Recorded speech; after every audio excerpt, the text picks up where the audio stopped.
전직 국회의원 보좌관, 전직 정치 전문 기자와 함께 정치권 상황에 하이킥을 날리는 정치 토크쇼 거침없이 하이킥. 장성철 공감과 논쟁 정책센터 소장, 김보협 정치 전문 기자 두 분과 함께합니다. 어서 오세요. 안녕하십니까? 안녕하세요. 네, 안녕하세요. 지금 유튜브로 함께 생방송이 나가고 있습니다. 저희 모습을 보고 싶으신 분들은 표차원의 뉴스 하이킥 검색해서 들어오시면 되겠습니다. 네, 첫 번째 문제는 오늘 계속 화제인 안건입니다. 지난 4월 16일에 실시한 차기 대선 주자 관련 여론조사 결과가 나왔는데요. 리얼미터가 YTN의 의뢰로 실시한 겁니다. 이 선호도 결과에서 윤석열 전 총장이 37.2%, 이재명 경기도지사가 21%, 이낙연 전 대표가 11%로 나왔고요. 윤석열, 이재명 가상 양자 대결에서도 윤석열 51.1%, 이재명 32.3%, 거의 20% 차이가 나고 있습니다. 자세한 내용은 중앙선거 여론조사 심의위원회 홈페이지를 참고하시고요.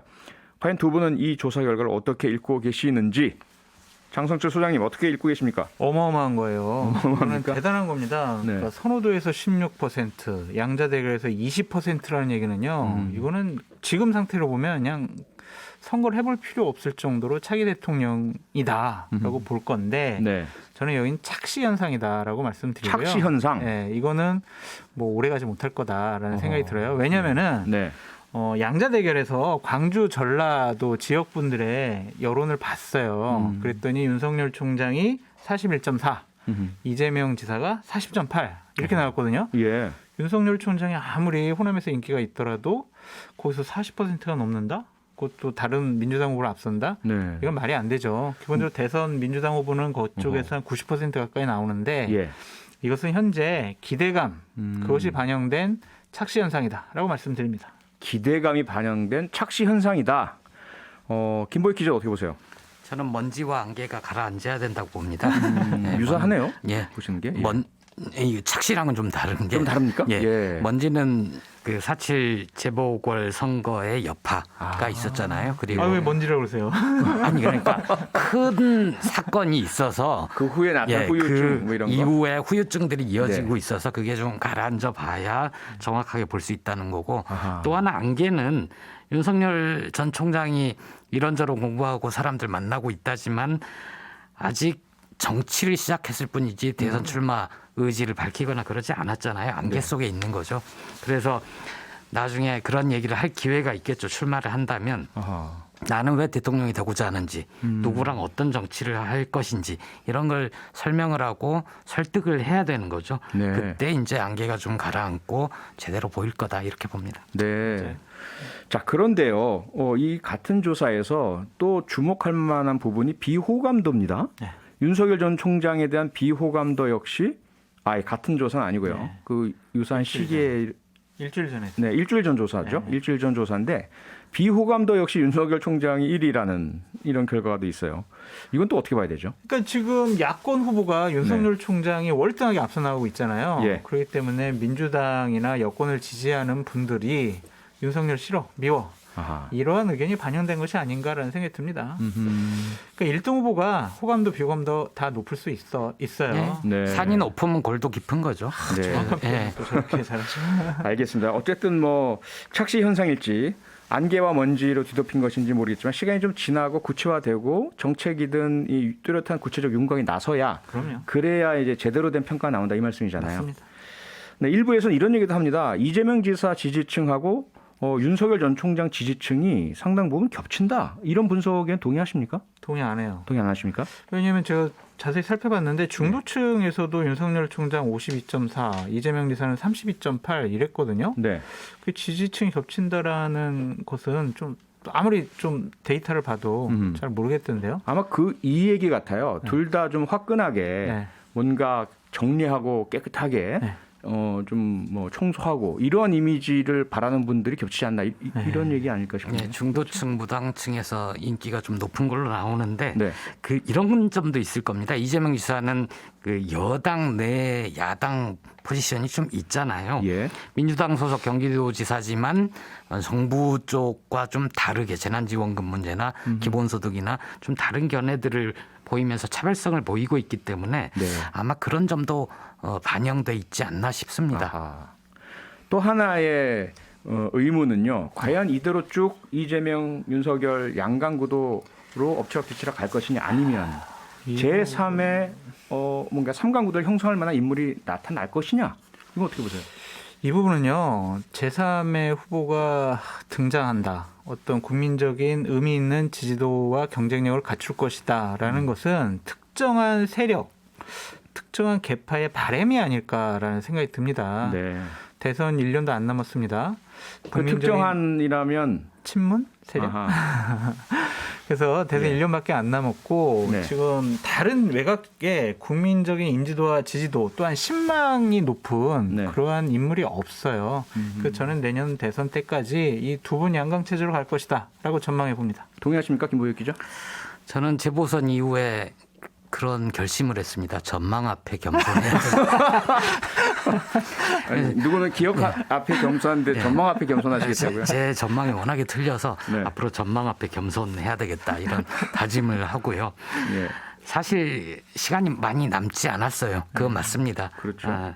그래서 지금 새로운 주자가 부상하기에는 너무 시간이 부족하다. 네. 그 견해에 동의하고요. 하지만 한국 정치의 역동성 그것 때문에 너무 단정적으로 얘기하기는 무리가 있다. 이렇게 봅니다. 백종원 정도면 가능할까요? 또 소환하십니까? 네. 다른 분은 아니, 도저히- 사업 좀 하게 놔주세요. 방송 네. 열심히 하고 죄송합니다. 계신데. 죄송합니다. 소환하지 말아달라고 부탁하신 것 같은데. 그분 말고 본인을 소환해달라고 하신 분이 있어요. 이분 얘기 좀 해주죠. 누구죠? 안철수 대표. 오늘 이태규 국민의당 의원이 아니 야권 대선 후보 논의할 때 네. 안철수 대표를 뺀다? 이건 아예 흥행을 안 한다는 말이다. 이런 주장을 했거든요. 제가 먼저 할게요. 네. 예. 대선 흥행하려고 합니까? 내가 정하려고 그랬는데. 아하. 아니, 출마는 자유지만 네. 저는 안철수 대표가 이번에 서울시장 선거에서 네. 했던 역할 이상 하기 힘들 거다. 아하. 10년 동안 보여주지 못한 새정치 어느 순간 짠 나타나지 않습니다. 네. 그래서 저는 이 대선 출마는 할 수 있으나 큰 의미 없을 거다 힘이 이렇게 없을 봅니다. 것이다. 예. 장소영께 이 질문 좀 드려볼게요. 그러면 안철수 현상, 안철수 신드롬이란 용어까지 불러일으킬 정도로 국민적인 관심을 불러일으켰던 정치적 인물인데 과연 그러면 이렇게 사그라들고 없어져 버리는 건가요? 매니아층은 있죠. 대략 대선이나 서울시장 출마를 했을 때 20% 내외의 지지를 얻었어요. 이거는 네. 대단히 강력한 거긴 해요. 하지만 저 사람이 대통령 깜일까라는 것에 대한 검증에서 탈락했다라는 생각이 들어요. 아하. 그동안 본인의 정치적인 판단력, 정책적인 능력, 어떤 다른 어떤 정치적인 행위들 국민이 저분이 대통령 깜이냐라는 것에 대한 회의감이 들었고 판정이 끝났다. 소수의 검증과 판정이. 매니아층만 있는 네. 그냥 인기 있는 사람 그 정도지 나라를 운영할 만큼의 능력과 비전과 포부 이런 것은 좀 부족하지 않느냐라는 아하. 국민적인 판단이 이미 끝났다라고 끝났다. 보여집니다. 네. 자, 그러면요. 지금 어쨌든 3위 후보로 계속 지지율이 나오고 있는 이낙연 전 대표 같은 경우는 반등의 모멘텀 혹시 만들어질 수 있지 않을까요? 없어요. 제가 저번에 호까지 만들어 드렸잖아요. 끝 이낙연. 그래서 이분도 어느 정도 관성적인 네. 일정한 10% 내외의 지지로 나오겠지만 대세를 뒤집기는 너무 어렵다. 저번 주에 무리한 말씀을 또 하셨어요. 나는 문재인 대통령 끝까지 지킬 겁니다. 제가 뭐 대통령 안 돼도 됩니다. 이런 말은 진작에 써야 되는데 이미 늦었다라고 보여집니다. 이미 늦었다. 네. 연초에 3연론 얘기를 꺼낸 이후로 예. 줄곧 내리막길이었고 그 이후에 조금이라도 반등을 못했잖아요. 더 거슬러 올라가면 물론 결과론적 얘기일 수 있지만 굳이 1년짜리 대표할 필요가 있었는가 아하. 이런 생각도 좀 듭니다. 돌아서 보자면 네. 자, 뭐 이 정도로 제3 후보에 대한 이야기는 마무리 짓고요. 윤석열 전 총장 가장 큰 관심사는 과연 국민의힘 입당이냐 아니면 소위 말하는 제3지대 혹은 플랫폼 정당 이러한 자기의 세력 구축이냐. 김보익 기자 겸손하게 전망해 주시죠.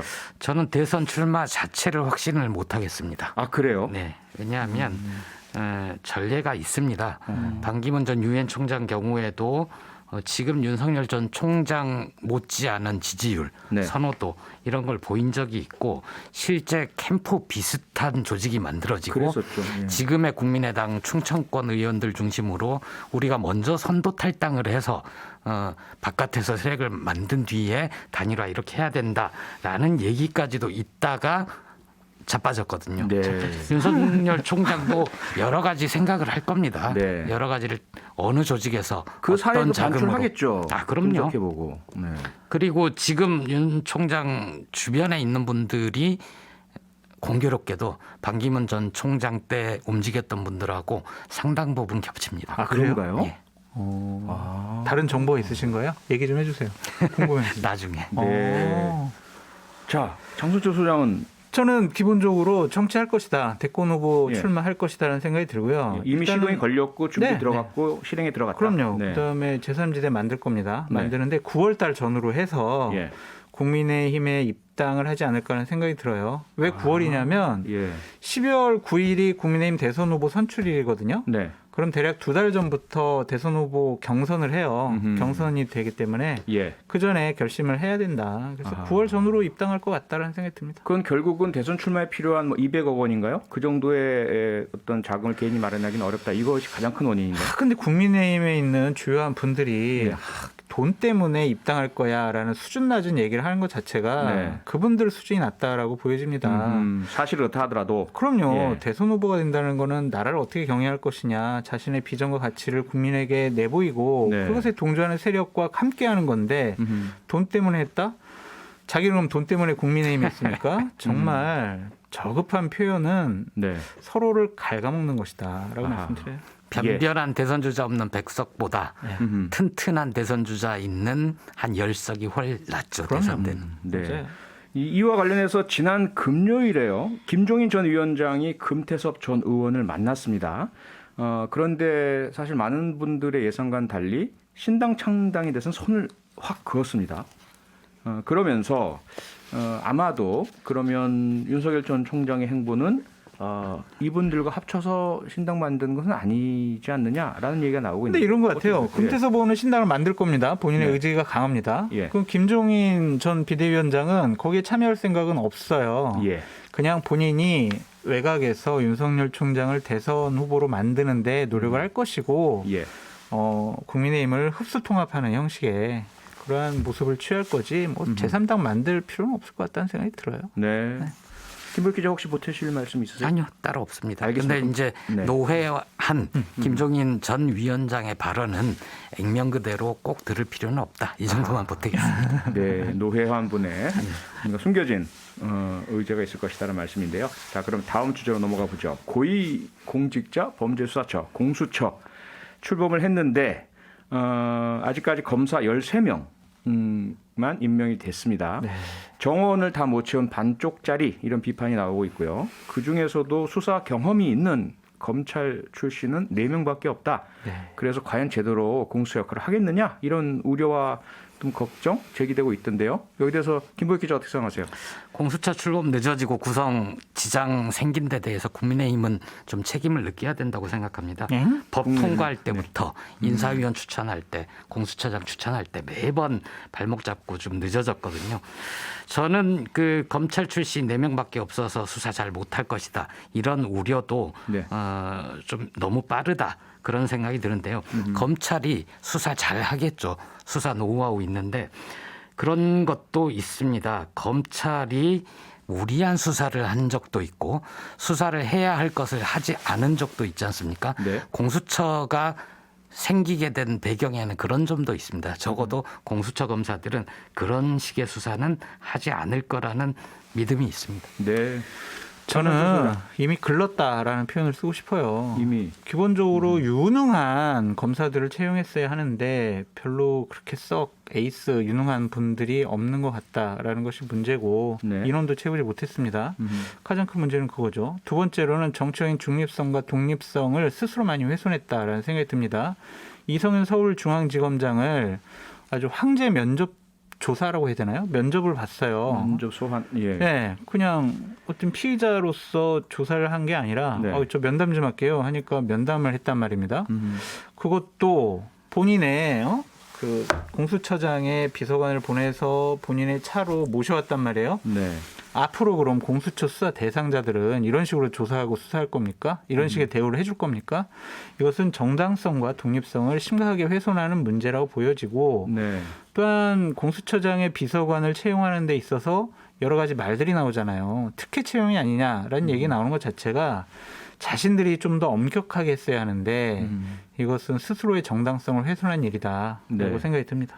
정치적 중립성과 독립성 그리고 채용 과정에서의 특혜 시비 이런 문제들 때문에 이미 출발부터 좀 상당히 신뢰를 잃었다. 김보익 기자는 혹시 여기 대해서 의견 있으세요? 저는 지금 공수처를 공격하는 공수처를 흔들고 있는 배경에 검찰이 있다라고 생각을 합니다. 왜냐하면 검찰은 수십 년간 기소권, 수사권을 독점을 해왔으니까 그걸 누구와 나눈다는 것 자체를 받아들이기 힘들어하고 공수처가 출범을 잘 해서 저렇게 수사를 할 수도 있구나라고 하면 검찰이 오히려 욕먹을 일이 많지 않겠습니까? 네. 예를 들어서 룸사롱 그것도 산수를 이상하게 해서 검사들의 술 네. 접대, 향후 접대. 수사해야지 그거는 나쁜 네. 사람들이에요. 네. 그래서 저는 초반에 아직 구성이 완료되지 않은 상태에서 예.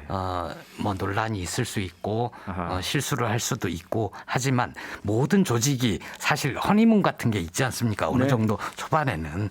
근데 초반부터 너무 흔들어대는 거는 국민들 신뢰를 얻는 인권 친화적 수사기구가 되고자 하는 네. 공수처에 도움이 되지 않는다. 좀 지켜봤으면 좋겠습니다. 일단 출범하고 자리 잡을 때까지는 좀 지지하고 격려하고 좀 지원해주자 이런 말씀이잖아요. 예. 네, 저희가 시간이 거의 다 돼서요. 공수처 관련해서 다음에 다시 한번 또 뭐 사건이 나오곤 하면 논의를 해보도록 하겠습니다. 거침없이 하이킥 다음 주에 다시 거침없는 정치평론 이어가겠습니다. 지금까지 김보혁 기자, 장성철 소장 두 분과 함께했습니다. 두 분 고맙습니다. 고맙습니다. 감사합니다. 평일 저녁 6시 5분에 여러분을 찾아갑니다. MBC 라디오 표창원의 뉴스 하이킥.